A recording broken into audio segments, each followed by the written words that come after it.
Hi, friends, and welcome back to The Wizard of Oz. Tonight we are going to read Chapter 7. We've already met Dorothy, Toto, and then her three companions on this journey. The Scarecrow, who is looking for brains, the Tin Woodman, who is looking for a heart, and the Lion, who is looking for courage. Interesting thing about these friends, though, they all have something to contribute on this journey to the City of Emeralds, and this chapter specifically has a lot of different obstacles that they all overcome by working together and using their talents. So, without further ado, let's read Chapter 7, The Journey to the Great Oz.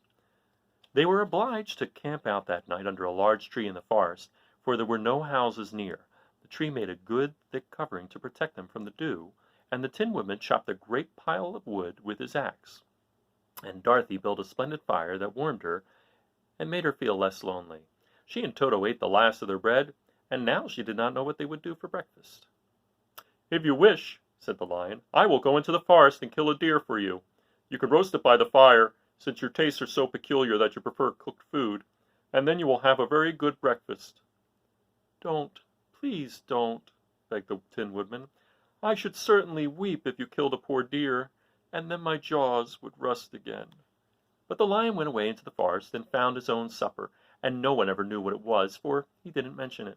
And the Scarecrow found a tree full of nuts, and filled Dorothy's basket with them, so that she would not be hungry for a long time. She thought this was very kind and thoughtful of the Scarecrow, but she laughed heartily at the awkward way in which the poor creature picked up the nuts. His padded hands were so clumsy, and the nuts were so small, that he dropped almost as many as he put in the basket. But the Scarecrow did not mind how long it took him to fill the basket, for it enabled him to keep away from the fire, as he feared a spark might get into his straw and burn him up. So he kept a good distance away from the flames, and only came near to cover Dorothy with dry leaves when she lay down to sleep. These kept her very snug and warm, and she slept soundly until morning. When it was daylight, the girl bathed her face in a little rippling brook, and soon after they all started toward the Emerald City. This was to be an eventful day for the travelers. They had hardly been walking an hour when they saw before them a great ditch that crossed the road and divided the forest as far as they could see on either side. It was a very wide ditch, and when they crept up to the edge and looked into it, they could see it was also very deep, and there were many big, jagged rocks at the bottom. The sides were so steep that none of them could climb down, and for a moment it seemed that their journey must end. "What shall we do?" asked Dorothy despairingly. "I haven't the faintest idea," said the Tin Woodman, and the Lion shook his shaggy mane and looked thoughtful. But the Scarecrow said, "We cannot fly, that is certain. Neither can we climb down into this great ditch. Therefore, if we cannot jump over it, we must stop where we are." "I think I could jump over it," said the Cowardly Lion, after measuring the distance carefully in his mind. "Then we are all right," answered the Scarecrow, "for you can carry us all over on your back, one at a time." "Well, I'll try it," said the Lion. "Who will go first?" "I will," declared the Scarecrow, "for if you found that you could not jump over the gulf, Dorothy would be killed, or the Tin Woodman badly dented on the rocks below. But if I am on your back, it will not matter so much, for the fall would not hurt me at all." "I am terribly afraid of falling myself," said the Cowardly Lion, "but I suppose there is nothing to do but try it. So get on my back, and we will make the attempt." The Scarecrow sat upon the Lion's back, and the big beast walked to the edge of the gulf and crouched down. "Why don't you run and jump?" asked the Scarecrow. "Because that isn't the way we Lions do these things," he replied. Then, giving a great spring, he shot through the air and landed safely on the other side. They were all greatly pleased to see how easily he did it, and after the Scarecrow had got down from his back, the Lion sprang across the ditch again. Dorothy thought she would go next, so she took Toto in her arms and climbed onto the Lion's back, holding tightly to his mane with one hand. The next moment it seemed as if she were flying through the air, and then before she had time to think about it, she was safe on the other side. The Lion went back a third time and got the Tin Woodman, and then they all sat down for a few moments to give the beast a chance to rest, for his great leaps had made his breath short, and he panted like a big dog that has been running too long. They found the forest very thick on this side, and it looked dark and gloomy. After the Lion had rested, they started along the road of yellow brick, silently wondering, each in his own mind, if ever they would come to the end of the woods and reach the bright sunshine again. To add to their discomfort, they soon heard strange noises in the depths of the forest, and the Lion whispered to them that it was in this part of the country that the Kaladas lived. "What are the Kaladas?" asked the girl. "They are monstrous beasts with bodies like bears and heads like tigers," replied the Lion, and with claws so long and sharp that they could tear me in two as easily as I could kill Toto. I'm terribly afraid of the Kalidas." "I'm not surprised that you are," returned Dorothy. "They must be dreadful beasts." The lion was about to reply when suddenly they came to another gulf across the road, but this one was so broad and deep that the lion knew at once he could not leap across it.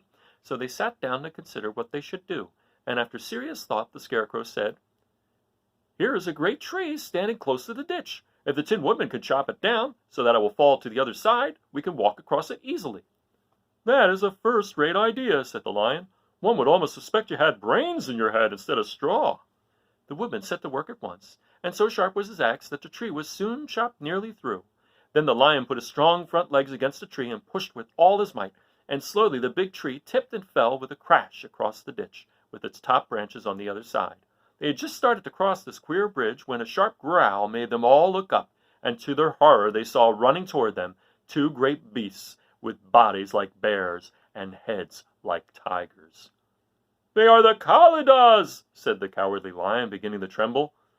"Quick!" cried the Scarecrow. "Let us cross over." So Dorothy went first, holding Toto in her arms. The Tin Woodman followed, and the Scarecrow came next. The lion, although he was certainly afraid, turned to face the Kalidas, and then he gave so loud and terrible a roar that Dorothy screamed and the Scarecrow fell over backward, while even the fierce beast stopped short and looked at him in surprise. But seeing they were bigger than the lion, and remembering that there were two of them, and only one of him, the Kalidas again rushed forward, and the lion crossed over the tree, and turned to see what they would do next. Without stopping an instant, the fierce beasts also began to cross the tree, and the lion said to Dorothy, "We are lost, for they will surely tear us to pieces with their sharp claws. But stand close behind me, and I will fight them as long as I am alive." "Wait a minute," called the Scarecrow. He had been thinking about what was best to be done. And now he asked the woman to chop away the end of the tree that rested on their side of the ditch. The Tin Woodman began to use his axe at once, and just as the two Kalidas were nearly across, the tree fell with a crash into the gulf, carrying the ugly, snarling brutes with it, and both were dashed to pieces on the sharp rocks at the bottom. "Well," said the cowardly lion, drawing a long breath of relief, "I see we are going to live a little while longer, and I am glad of it, for it must be a very uncomfortable thing not to be alive. Those creatures frightened me so badly that my heart is beating yet." "Ah," said the Tin Woodman sadly, "I wish I had a heart to beat." This adventure made the travelers more anxious than ever to get out of the forest, and they walked so fast that Dorothy became tired and had to ride on the lion's back. To their great joy, the trees became thinner the farther they advanced, and in the afternoon they suddenly came upon a broad river flowing swiftly just before them. On the other side of the water they could see the road of yellow brick running through a beautiful country with green meadows dotted with bright flowers, and all the road bordered with trees hanging full of delicious fruits. They were greatly pleased to see this delightful country before them. "How shall we cross the river?" asked Dorothy. "Well, that is easily done," replied the Scarecrow. "The Tin Woodman must build us a raft, so we can float to the other side." So the Woodman took his axe and began to chop down small trees to make a raft. And while he was busy at this, the Scarecrow found on the river bank a tree full of fine fruit. This pleased Dorothy, who had eaten nothing but nuts all day, and she made a hearty meal of the ripe fruit. But it takes time to make a raft, even when one is as industrious and untiring as the Tin Woodman. And when night came, the work was not yet done, so they found a cozy place under the trees where they slept well into the morning, and Dorothy dreamed of the Emerald City and of the good Wizard of Oz, who would soon send her back to her own home again. And that is the end of Chapter 7. So you see, our friends are very resourceful. We have a Scarecrow who doesn't have brains but has a lot of great ideas. We have a beast that is considerably strong in the cowardly lion, and the Tin Woodman is very good at cutting down trees, and that's been very helpful so far. So, again, if you feel like drawing some pictures that you've seen in your mind as I'm reading these stories, please feel free to do so. Have a great night, and I'll see you tomorrow night for Chapter 8. Take care now.